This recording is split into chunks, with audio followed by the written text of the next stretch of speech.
Ukraine's President Volodymyr Zelenskyy has appealed to world leaders to present a united front in supporting Ukraine against Russia. Speaking to global business and political leaders at the World Economic Forum in Switzerland, Zelenskyy lashed out at Putin, saying one man's hatred threatens more than just Ukraine. He also thanked the West for providing military aid, but he called for more support, saying the war in Ukraine must not become a frozen conflict.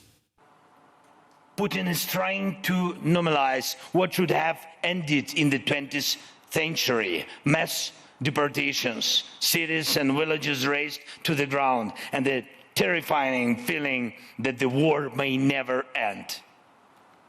In fact, Putin embodies war. We all know that he is the sole reason why various wars and conflicts persist and why all attempts to restore peace have failed. Our Kyiv correspondent Nick Connolly has more on Zelenskyy's goals while he is in Davos. I think this is about money, first of all. It has to be said that we hear a lot about Western weapons being delayed and not coming in the volumes promised, but there is also a huge question of cash. Lots of the money that's been promised to keep Ukraine's government paying wages, paying pensions, that has been delayed, whereas in the beginning of the war we saw lots of smaller transfers. We're now seeing fewer bigger ones, so if one of those gets delayed, that is a real problem and really has ministers here scratching their heads how to meet their bills.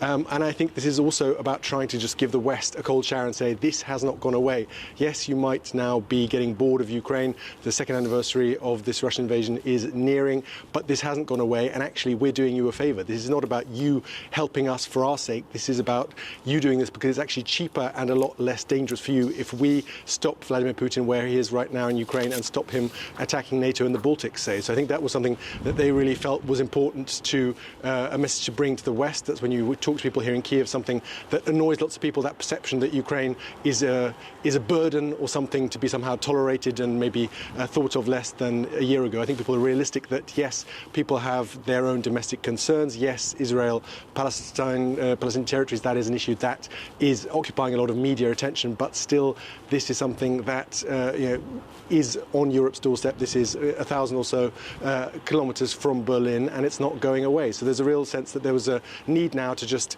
call on Western leaders to get their focus back and to try and make sure that these deliveries happen in a way that allows Ukraine not only to hold the territory it still controls, but also to regain control at least of some of its territory over and beyond what they have right now.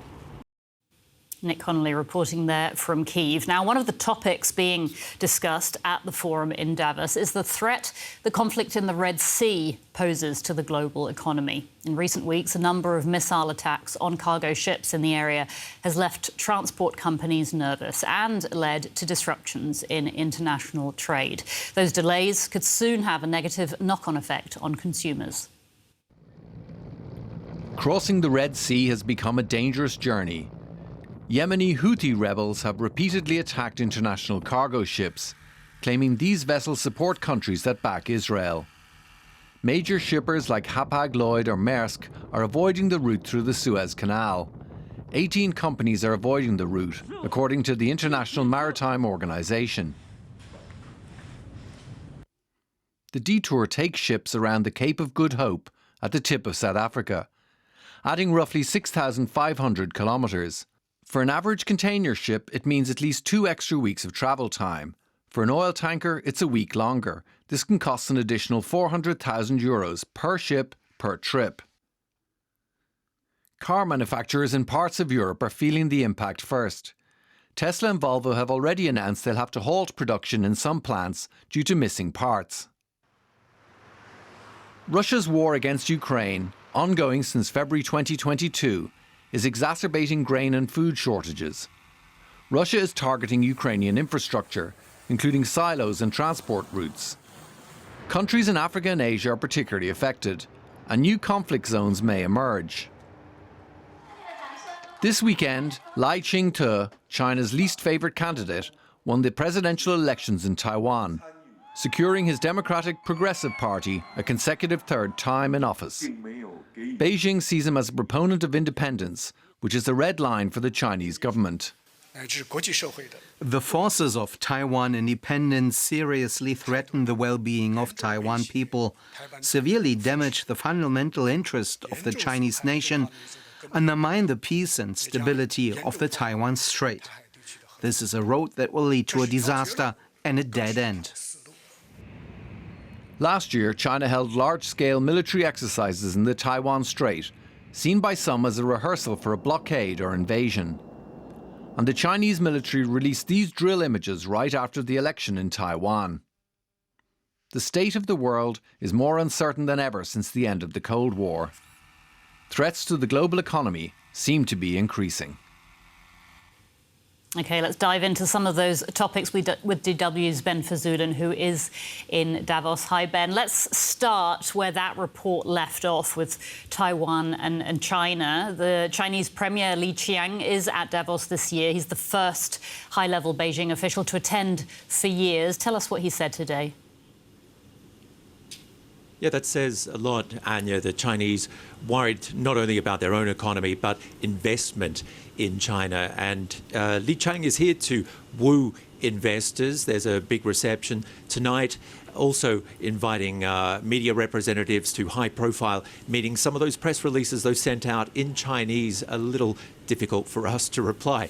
On the other hand, though, this is a real hard sell for China. It's trying to say, and the Premier said today, that the fundamentals are strong. But take a look at the Chinese economy. Strong is not an accurate description of the economy right now. There are so many problems with fundamentals, with the real estate market, and with investors pulling out of the country.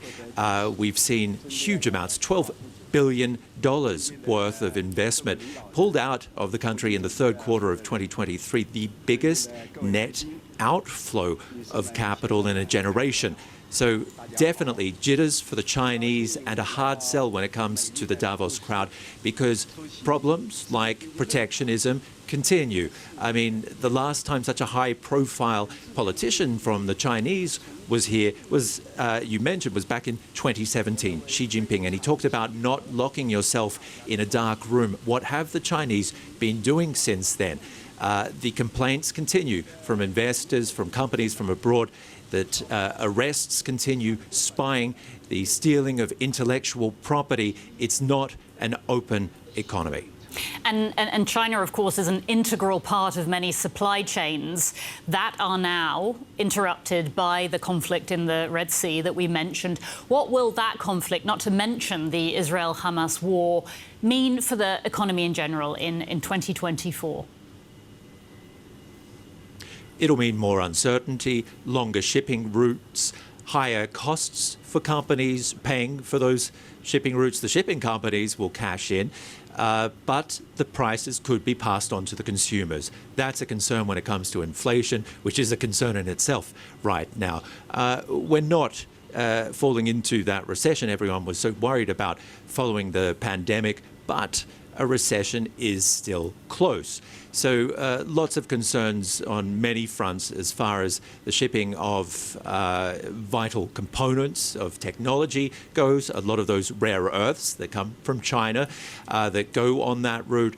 There are so many different cogs in the machinery of the world trade system that could be affected in this case.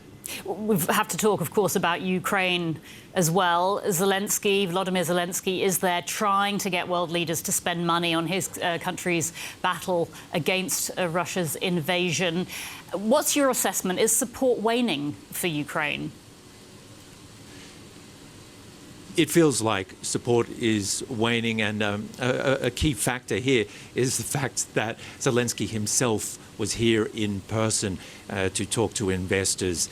He was telling them today, don't invest in Putin, someone who is propping up other countries and regimes like North Korea and Iran, where it's getting some of its weapons from, but rather invest in peace and stability. It's what Ukraine could offer, and investing in Ukraine would be an investment in a more stable world. At the moment, this is looking more and more like a frozen conflict, as you were pointing out before in your report. that's the concern. Fatigue setting in, a frozen war. Investors want some sort of return on their investments.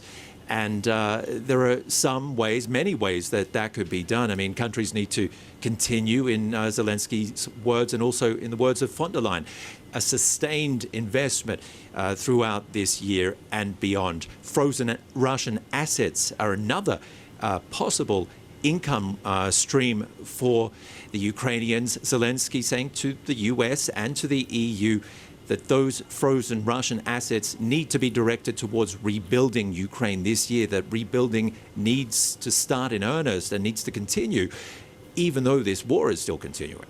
And your point, Ben, of the sustained support could also be an issue with this year's election in the US, couldn't it? Are people in Davos talking about a possible second Trump presidency?